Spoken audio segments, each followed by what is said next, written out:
this is Heidi from Garden Crossings, and all of the flower beds are just about complete, so I thought, you know what, it's a perfect time to get out and show you all that's been done. In addition, the aqua pots have all been placed, so I'm excited to show you those out here too. So let's go for a walk through the garden and see all the beautiful plants. So we'll start off here in the front of the garden center, and basically this planting bed here features the brand new Supertunia Vista Jazzberry petunias, along with the Rockin' Play in the Blue Salvia, some Cerveza and Lime, and then also we have this beautiful yellow gold dust planted in here.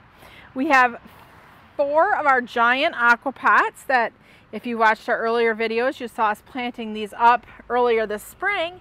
They've now been placed out in the landscape. So this particular aqua pot here has a beautiful palm tree as our thriller. We really like to have that tropical feel, even though we are located here in Michigan. This just takes us down south and gives us that beautiful tropical feel. In this planter here, we have coleus. We have the unplugged pink or fuchsia salvia, along with some beautiful geraniums. There's the mini Vista white Supertunia, and then some Dichondra Silver Falls will trail over the hedge to give the edge to give us a beautiful trailing feel that will trail just a little bit longer there than the petunias will. Moving along to the next aqua pot, this one here, again we kept that palm tree feel through all of these pots. This one here has some Wandering Jew. There's Supertunia Limoncello, which is that beautiful yellow. We've got some of the Albrido coleus, Lime Time coleus, and then Rockin' Deep Purple Salvia. And then also there's a little bit here of the Tangerine Punch Super Bells. So that's going to be really pretty once that starts flowering up here in the landscape. It'll look really nice with these purple jazzberries that are underneath of it. And then the next 2 pots are basically a repeat of the one that we just talked about. As we head over to the other side of the pillar, this is going to repeat the very first one we talked about, flanking either side of our entryway here. And you'll see there's also some Supertunia Magenta showing, Supertunia Vista, Mini Vista White, beautiful geraniums, the Lime Time coleus, and then in the back there's Salvia, fuchsia, and also deep purple. So really excited to watch as these guys continue to grow throughout the summer. Another thing that's starting to bloom here in this front little landscape are the Allium Gigantica bulbs. So those are really pretty, adding a little bit of a whimsy feel into this landscape. As we continue along to the next aqua pot here, again the palm tree feel, we have the new Super Bells here. This is the Coral Sun Super Bell with the Lasmachia Creeping Jenny. There's a little bit of Diamond Frost in there, some Wicked Witch coleus, and then we've got the Sweet Potato Vine here in the back. I believe that one is the Sweet Caroline Bewitched or Jet Black, probably Jet Black. So the black with the chartreuse and then all those beautiful colors going on here in this aqua pot. So that's what we've done along the front of the garden center. This bed we changed it just a little bit and did the lemon coral sedum with the Jazzberry Supertunias. Still gives the same look as what's going on the other side of the entrance, but I think we ran out, so that's why we did the lemon coral sedum. The next little area is along the north side of our parking lot, and this bed I'm going to just quickly show you. I'm going to go more into depth in this bed in another video, because this bed here is going to feature a lot of the new annuals for 2023. So we'll go into depth. They were just planted, so there's not a lot of color going on quite yet. So I want to let them get a little bit more sizable, and then we'll talk about those. So stay tuned in future videos to learn more about the 2023 plants. Here's a little bit smaller aqua pot. It's got the Wedgwood Blue Angelonia, some Medusa Sweet Potato Vine, along with a little bit of the Euphorbia Diamond Frost, the tropical, I think this is Tropical Sunrise Super Bells, and then in the back there is some more of the Salvia which is going to be great for the butterflies and hummingbirds, which is what our goal is for this garden, is to create a space and a place for the hummingbirds and butterflies to visit. So this is a little bit of a tease showing you all these beautiful colors of these annuals. So here's a little sneak peek. We'll go over the names of them once they fill out a little bit more. Another aqua pot here, pretty much taking the same look and repeating it throughout the full landscape as we go along. I'll just let you get a taste of some of the new annuals as we walk through and walk past. Definitely a lot of really pretty new colors, so we're excited. So we'll be talking about those soon enough. Another garden bed that is finished is the parking lot bed. And in here what we did is the Super Petunia Mini Vista Hot Pink petunias, and then dappled in through there we did the Verbena Meteor Showers, which will have really pretty purple flowers on them that are a great plant if you're looking to add, or something for the butterflies to visit the garden. And then the shrubs you're seeing right now, these are the Bobo Hydrangeas. They'll be gorgeous in white once we get to probably about July or so. So it's going to have kind of that red, white, and blue look, even though it's pink, white, and blue. Let's head over next to the waterfall garden. So this is the garden that they got planted up today. So I saw it this morning when they first started, and so I'm excited to see how far they've gotten and what all they chose to do out here. So Ben and I kind of plan the garden in the winter, and to be honest, I forgot totally what we were even thinking of this space. So it's always fun to see, like, oh yeah, that's right, that's what we did. So we're on the back side right now of the waterfall garden, and it looks like in this little space here they tucked in some sun patience white, sun patience red, Arborvitae coleus. There is the unplugged pink Salvia, and then some of the Cleome, Senorita Blanca Cleome. So that will be really pretty.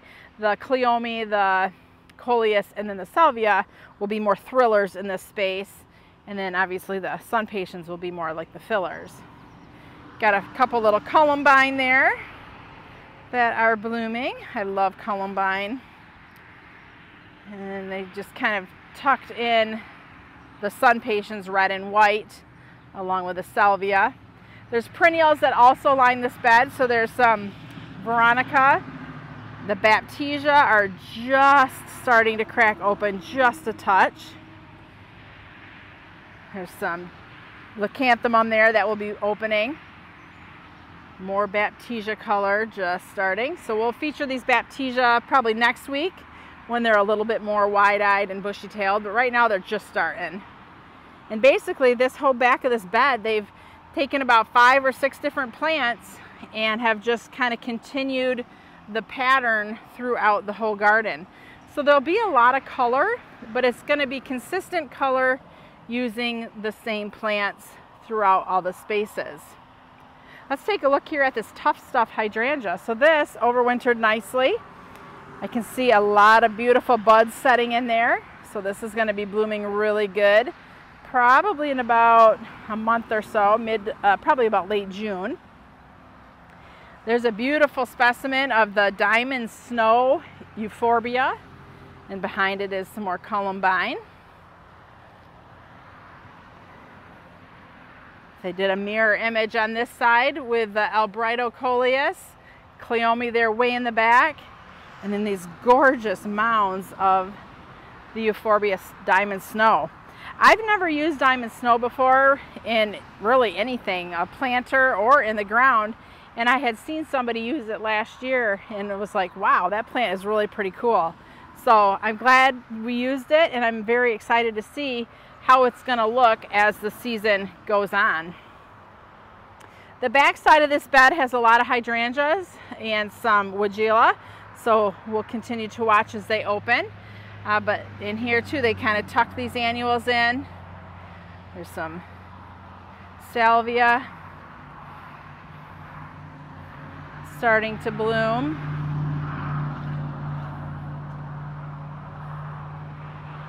More salvia. So this is going to be fairly red, white, and blue on the back half of this bed as well. The Wajila in front of us there, that's starting to show up just a little bit. That is the Sonic Bloom Pink Wajila. That's a rebloomer, so it blooms usually about 3 or 4 times throughout the summer here in Michigan. Often starting like it is right now in mid-May. And then usually about every month we get a pretty good another flush of flowers. That Arborvitae really pops nicely there, the coleus.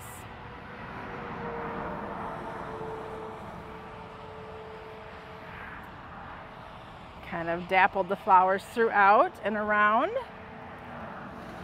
Taking the corner, that Arborvitae coleus is amazing. So one thing I will point out is a lot of times people associate coleus with a shade plant, and it can be the case, but for a lot of these color blaze coleus, they love the full sun. And to be honest, the more sun that they get, the more intense and more vibrant their colors are. So if you've never tried using coleus in sun, obviously make sure you're using the right kind of coleus, but don't be afraid to try it in the sun, because I think you'll find just how vibrant and pretty it can be.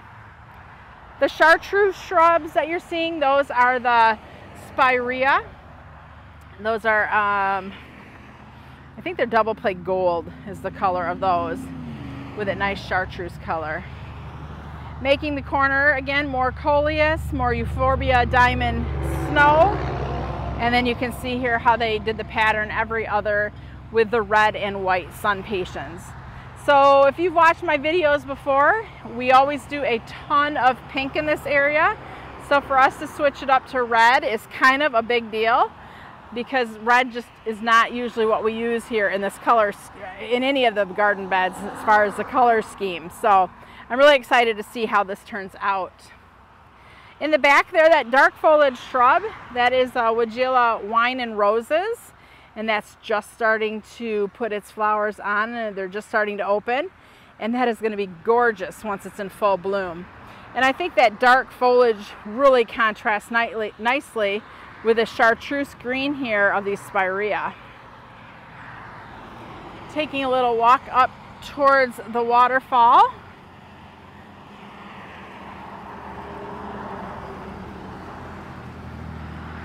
So in the waterfall bed, they've basically taken all the plants that they've used throughout and have created a patchwork of color using the reds, the whites, the coleus. There's a little bit of pink and purple in here with a salvia. So I think that's going to look really pretty. And then up there by the top of the waterfall, we've lined that with the sun-credible yellow sunflowers. So that's going to be just an amazing splash of color once that's just filled out with all those beautiful yellow blooms for the summer. And then on top of the arbor there, we did the Grand Traverse combination, which is a combination of the Supertunia Bordeaux, Supertunia Black Cherry, and Supertunia Vista Paradise. So that will look pretty as those petunias fill out. And then hanging on either side of the trellis, we use the jellyfish planters, or the planters have the Kimberly fern, sun patiens, and then the Dichondra Silver Falls. So although we've redone the front of the garden center, we don't really have places for hanging baskets anymore. We knew we needed to find a place to do the jellyfish planters because they are just so amazing as they grow throughout the summer. So this is where we will still be able to find and watch the jellyfish planters. As we make our way around the side of the waterfall bed here,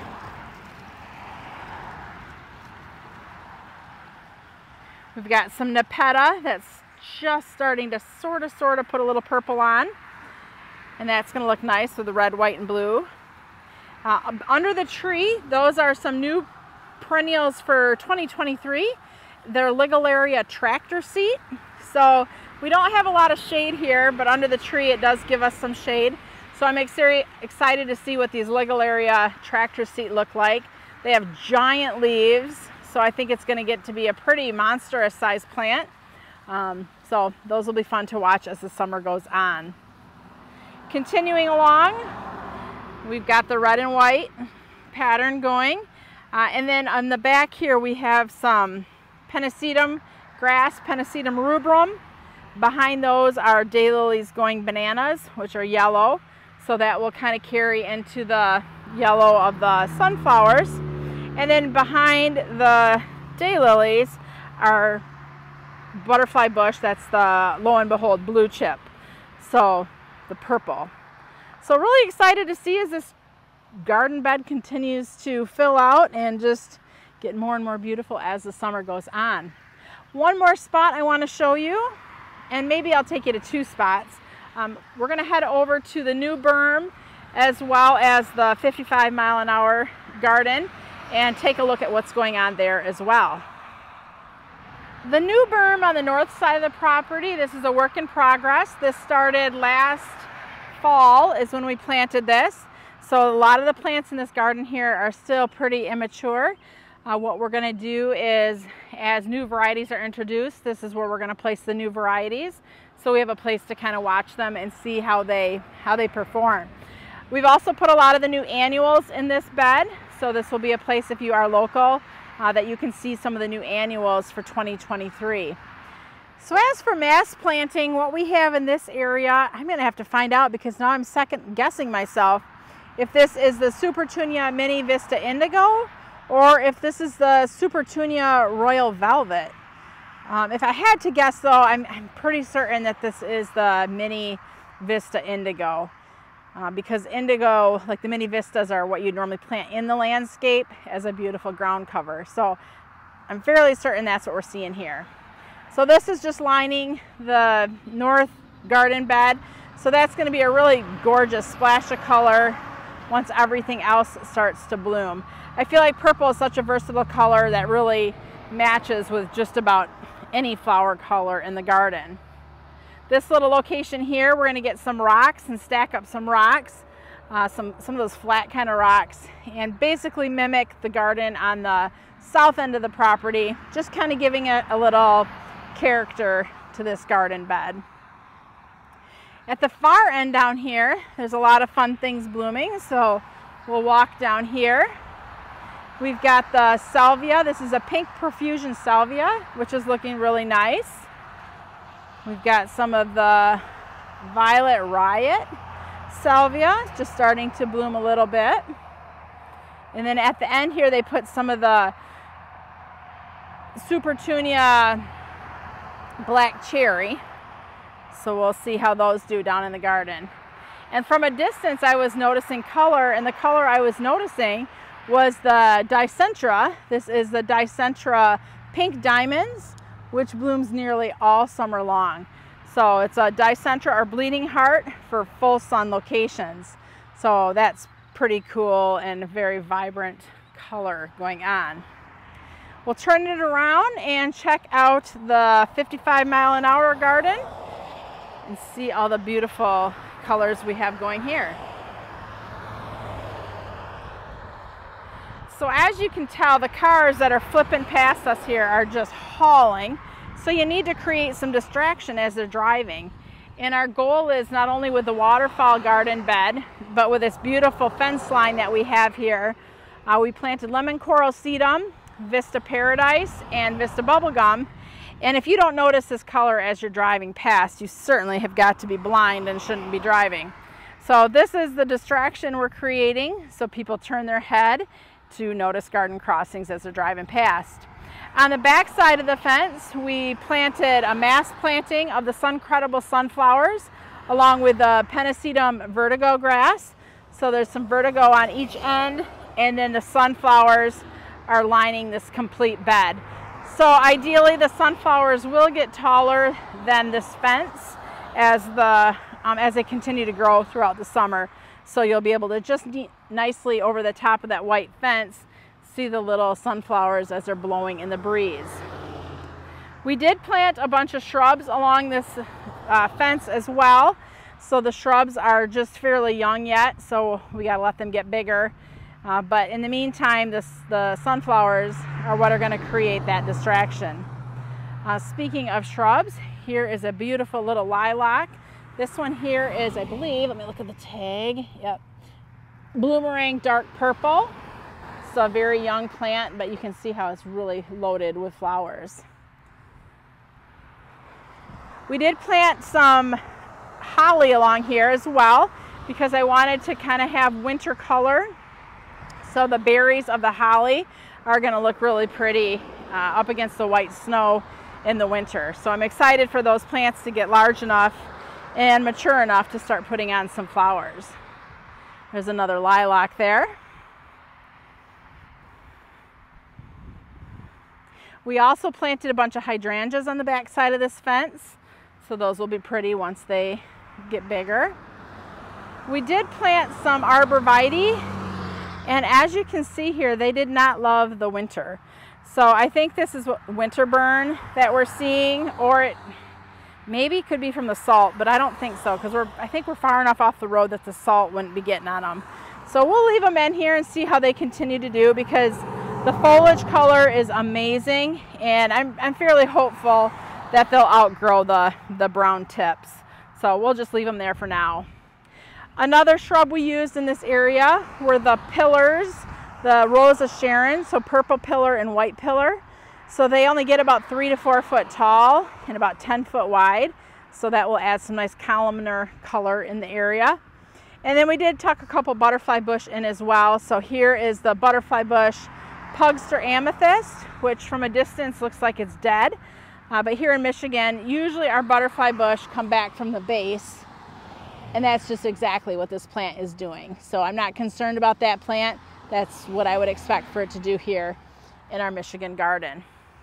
And then again, we ended off this bed with the Pennisetum vertigo grass. All right, we have one more garden we're gonna go head over to, so hold on and we'll get there. One thing I wanted to point out is that Garden Crossings is a Proven Winners Destination Garden Center. So basically what that means is that if you're looking for something Proven Winners, we should have it. And if you haven't chuckled yet at what the sign says, I think it's a pretty accurate statement. Heading over to the south end, we'll check out this garden bed here. So this one also has been planted up. What we've done here is, so remember how I was telling you we needed to do a rock wall at the new garden? This is the type of rock wall that we're looking to do. It's just kind of a dry stack type wall, just to kind of give it a little bit of a unique finished type of look. So up against these rocks are lemon coral sedum that have been planted. And then we've pretty much lined this bed with Supertunia Vista bubblegum and Supertunia Vista Paradise. A few other things that we've tucked in here along the lines of annuals are there's some lantana there. So we'll kind of watch and see how the lantana do. There's a lot of perennials in this bed as well. So there's some Monarda blooming, some Amsonia storm cloud, along with some columbine. So this garden's starting to color up really nice. This garden is about 3 years old, so still fairly new. The lilac in front of us, that was put in as a mature plant that we moved from a different location. So that plant is kind of one of the foundation plants that we put in here just to have some size to start off with. As we make our way around, you can see the beautiful yellow foliage there. That's the candy corn spirea. And that plant is just, I can't say enough about it. I love the foliage color. Taking the way with the Vista Paradise. Oh, looks like we changed to another Vista. Now we have across the back, Vista Jazzberry. So I think it is kind of fun to see the different Vistas planted together. That way you can kind of see side-by-side comparison, the habit, and also the color of the plant. So Vista Bubblegum is by far the most aggressive of the group, but all of the Vistas really hold their own in the garden. Oh, it looks like they put a wisteria up there at the top. We'll have to see what we're going to grow that thing on because that's going to need something to grow up and over. Wisteria is a great spring blooming flower, really a fun addition to the garden. The one thing I will mention though is if you are planting wisteria, they do have big roots that go a long ways. So be careful you're not planting them like close to the house or something. I made that mistake and had to dig one out, and those roots just went forever. Making the way around, we've got some Bordeaux. Boy, all kind of little surprises for me here in this garden. Some meteor showers verbena up the front there, that trio. That'll be great for the butterflies. Bubblegum across the back. And then, the hibiscus are starting to sprout too. So let me show you that, because this is one of those plants that people are often concerned with that they think have died. So this is the rose mallow or hardy hibiscus. This is one of the latest things to emerge usually in the garden. So don't be afraid, you know, if it's even the beginning of June and you don't see anything, there's a good chance it's still coming because it takes a while. But once it does emerge, it's very quick to put on growth, and you'll have flowers usually, at least here in Michigan, by the end of July, beginning of August. So we've got more, looks like they put a drip line. There is underground sprinkling up here, but they did put a soaker hose running along the petunias because last year we had a little bit of an issue in this garden with things just not getting enough water. So they did run a soaker hose by some of the petunias. So yeah, so I think it'll be exciting as we watch this garden bed fill in and color up. As with everything, a garden is a work in progress, and I hope that you enjoyed touring through the garden with me today. If you have any questions or comments, don't hesitate to leave questions below. I'd love to help you answer any of the gardening questions you may have. This is Heidi from Garden Crossings.